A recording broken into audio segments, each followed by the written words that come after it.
Hola a todos y bienvenidos a un nuevo video. Hoy vamos a hablar de algunos de los descubrimientos más importantes en el estudio de la genética y el ADN. ¡Empecemos! Uno de los experimentos más curiosos de finales del siglo XIX fue el de August Weismann, un biólogo alemán que en 1889 realizó una serie de pruebas con ratones. ¿Qué hizo Weismann? Durante 5 generaciones sucesivas, les removió la cola. En total, nacieron 900, ratones de estos padres sin cola. Y lo interesante es que ni uno solo nació sin cola o con una más corta. Este experimento, aunque ahora nos parezca sencillo o inocente, era crucial para la época, porque no se sabía con certeza si las características adquiridas, como la pérdida de una cola, podían heredarse. Aunque hoy sabemos que no es así, en aquellos tiempos, el conocimiento sobre genética aún era muy rudimentario. Hablando de genética, uno de los nombres que probablemente ya conoces es el de Gregor Mendel, el padre de la genética moderna. En 1865, este monje agustino trabajó con plantas de arvejas, observando cómo algunas características, como el color y la textura de las semillas, se transmitían de generación en generación. Aunque Mendel fue el pionero en identificar patrones de herencia, no sabía exactamente qué estaba sucediendo en el interior de las plantas. Lo que había descubierto era algo asombroso, pero no sabía cuál era la sustancia o mecanismo que permitía que estas características pasaran de padres a hijos. Ese misterio no se resolvería hasta muchos años después, y hoy sabemos que esa clave se llama genes. ¿Sabías que el término gen no existía en la época de Mendel? El término gen fue acuñado por el científico danés Wilhelm Ludwig Johansen. La palabra proviene del griego genea, que significa generación. En los tiempos de Johansen, el gen era solo un concepto abstracto. Nadie sabía de qué estaban hechos los genes. Era un misterio. Los genes determinaban las características de los seres vivos, pero su identidad molecular seguía siendo desconocida. En la primera mitad del siglo XX, la gran incógnita era: ¿qué es lo que realmente pasa de una generación a otra para determinar las características de los seres vivos? En ese momento, muchos pensaban que las proteínas, por ser tan complejas y variadas, debían ser las responsables. Pero las pistas sobre el verdadero origen de la herencia comenzaron a surgir gracias al trabajo de Frederick Griffith en 1928. Mientras investigaba una vacuna para la neumonía, Griffith descubrió algo asombroso.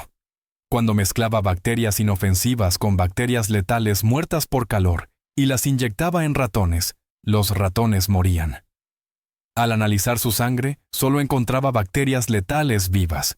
Lo que Griffith dedujo fue que algo en las bacterias letales había transformado a las inofensivas en peligrosas.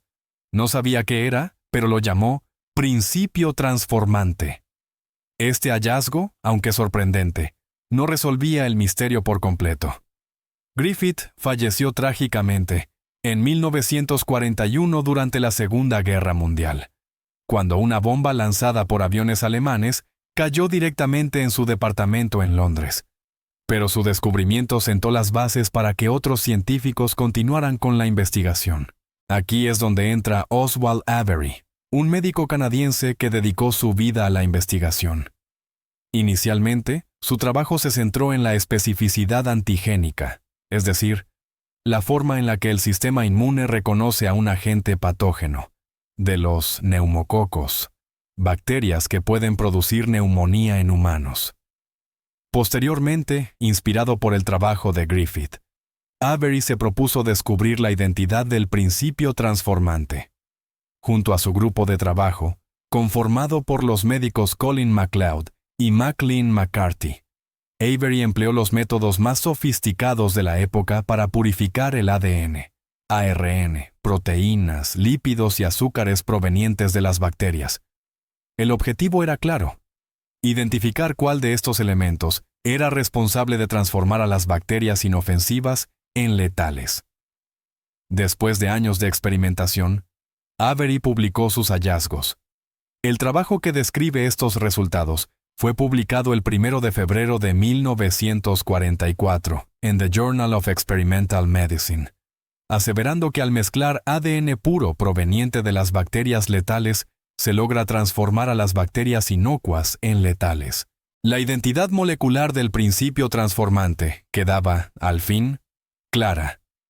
El responsable era el ADN, y los genes, responsables de las características de los seres vivos, estaban compuestos de una molécula sencilla, formada por solo 4 bloques fundamentales: guanina, adenina, timina y citosina. A pesar de su importancia, Avery nunca recibió el premio Nobel. Entre 1932 y 1954, fue nominado varias veces, primero por sus estudios sobre el sistema inmune, y luego por identificar el ADN como el principio transformante. Sin embargo, el Comité del Nobel seguía siendo escéptico.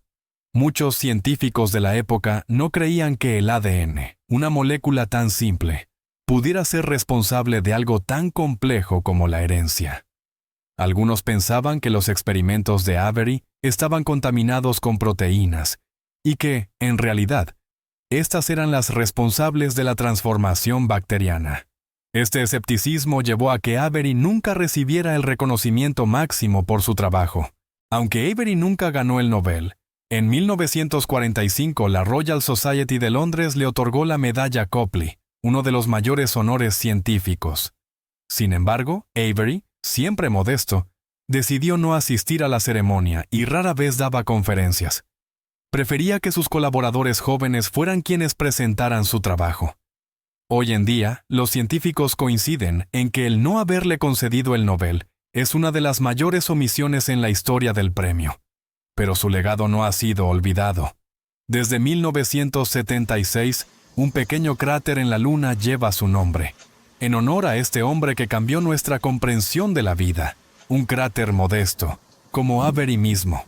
La historia del ADN y la genética está llena de descubrimientos sorprendentes y personajes que, como Oswald Avery, dedicaron su vida a resolver los misterios más grandes de la biología.